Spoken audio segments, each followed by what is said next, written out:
The Favorite Girl by Monica Arya is a spellbinding psychological thriller that grips the reader from the first page and doesn't let go.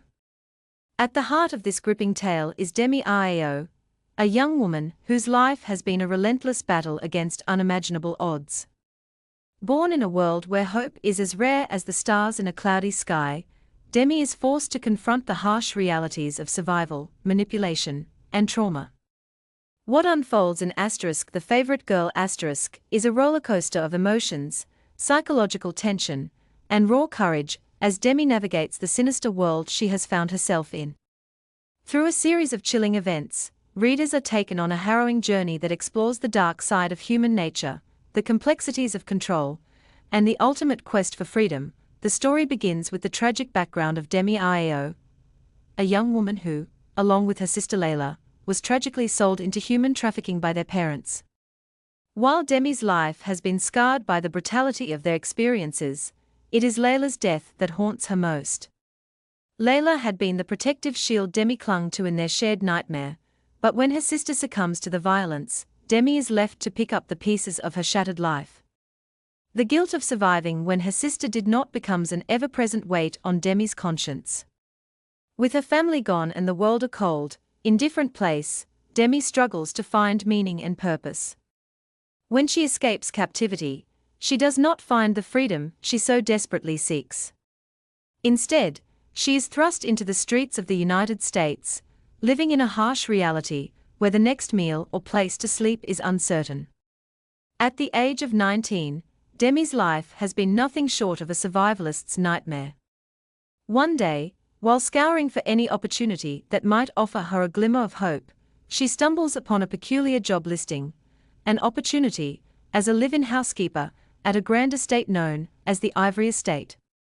Despite the bizarre conditions outlined in the listing, which specify that she must wear white attire, avoid makeup, and maintain a quiet, obedient demeanor, Demi has no other option but to apply.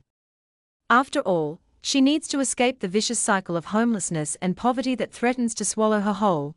Upon arriving at the Ivory Estate, Demi is introduced to the wealthy Ivory family, a seemingly perfect and sophisticated group that consists of Dr. Ian Ivory, a highly esteemed and successful doctor, his wife Mrs. Ivory, and their two sons, Conrad and Bradley. While the family exudes wealth and charm, it quickly becomes apparent that this polished exterior is merely a facade designed to conceal the twisted secrets that lie beneath. From the moment Demi steps inside, she is confronted by a strange atmosphere in the house, one of rigidity and eeriness, where every action is monitored, and no space is ever truly safe. The rules of the estate are oppressive. Demi must abide by a strict code of conduct, which includes maintaining complete silence when interacting with the family, wearing white at all times, and adhering to their standards of cleanliness and perfection. It is a strange and stifling environment, but for Demi, this is an opportunity to have a roof over her head and food on her plate. As she immerses herself in her duties, she begins to notice oddities in the family's behavior. Bradley, the younger son, seems friendly at first, but there is an undercurrent of something unsettling in his interactions with her. He casually mentions that the previous housekeeper, Misha, made it out, a phrase that fills Demi with dread and curiosity about the true nature of her job. As Demi settles into her new life at the estate, she begins to uncover dark secrets that make her question her decision to stay. She discovers the existence of the caged girls in the Osses wing, young women who have been subjected to a sinister form of rehabilitation that involves total sensory deprivation. The rooms they are kept in are stark white, and their vacant, empty stares are a chilling indication of the psychological toll this process has taken on them. Demi realizes that she has unknowingly walked into a nightmare far worse than any she had imagined. The Ivory family's apparent benevolence is nothing but a cover for a series of grotesque and inhumane practices. The so-called rehabilitation of these women is actually a cruel experiment in control and degradation, with the Ivory family using them as subjects in their twisted quest for dominance and power.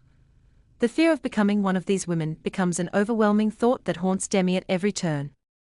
However, it is Bradley, the son she initially believed to be her ally, who advises her to become the favorite girl if she wishes to survive. The term favorite girl is shrouded in mystery, but it is clear that to be the favorite means to be the one who is most favored and protected by the family. For Demi, this cryptic advice becomes the only option for survival. She finds herself torn between her will to resist and her instinct for self-preservation. The tension in the estate escalates when Demi attempts to seek help from the outside world. She contacts the authorities, hoping that someone will take her seriously and help her escape. Unfortunately, she learns just how deeply the Ivory family's influence runs when Officer Tate, a seemingly kind and helpful cop, reveals that he is in on their corrupt dealings. The realization that there is no one she can trust outside the estate causes Demi's world to crumble. No help is coming, and the only way out is through her own cunning and strength. The feeling of helplessness is palpable as the walls close in around her. The story reaches a haunting climax during a bizarre and disturbing wedding ceremony where Demi is forced to marry Conrad, the elder son of the Ivory family. The ceremony takes place in the estate's peony garden, a setting that is both beautiful and haunting. Dr. Ian Ivory officiates the ceremony, further solidifying the twisted control the family exerts over Demi. The entire event is a grotesque display of dominance, with Demi being stripped of her autonomy and forced to participate in a ritual that binds her to the family's sickening legacy. As the truth about Mrs. Ivory's own past as a former caged girl is revealed, Demi uncovers the full extent of the family's depravity. Mrs. Ivory's transformation from a victim to a perpetrator highlights the cyclical nature of the abuse that plagues the Ivory family. It becomes clear that Demi's greatest challenge is not only surviving, but also breaking free from the cycle of exploitation that the Ivory family has created. With this newfound knowledge, Demi resolves to escape their clutches, determined to fight for her freedom and reclaim her life. In a stunning act of defiance, Demi orchestrates a daring and dangerous escape, freeing not only herself, but also the other women imprisoned within the estate. The ensuing chaos culminates in the destruction of the Ivory family's empire, as their dark and twisted world collapses under the weight of their heinous actions. This victory, however, is bittersweet. Demi's escape is marked by the psychological scars left by her time with the Ivory family, and the world beyond the estate presents new challenges and uncertainties. Her journey from victim to survivor is inspiring, but it is also a reminder of the long-lasting effects of trauma and the complexity of healing. Monica Arya's The Favorite Girl is an unforgettable tale of survival, resilience, and the lengths one woman will go to in order to reclaim her freedom. Through Demi Rao's journey, Arya explores deep themes of power, control, and the fight for autonomy in the face of overwhelming adversity. This gripping psychological thriller is a must-read for anyone who loves stories of courage, resistance, and the triumph of the human spirit over darkness. The novel's conclusion, while a triumph of survival, leaves readers questioning the true cost of freedom. It's a haunting reminder of the trauma that lingers long after the physical chains are broken. The Favorite Girl is more than just a thriller, it's a deep exploration of the human psyche, the impact of abuse, and the strength it takes to break free from a life of manipulation and control.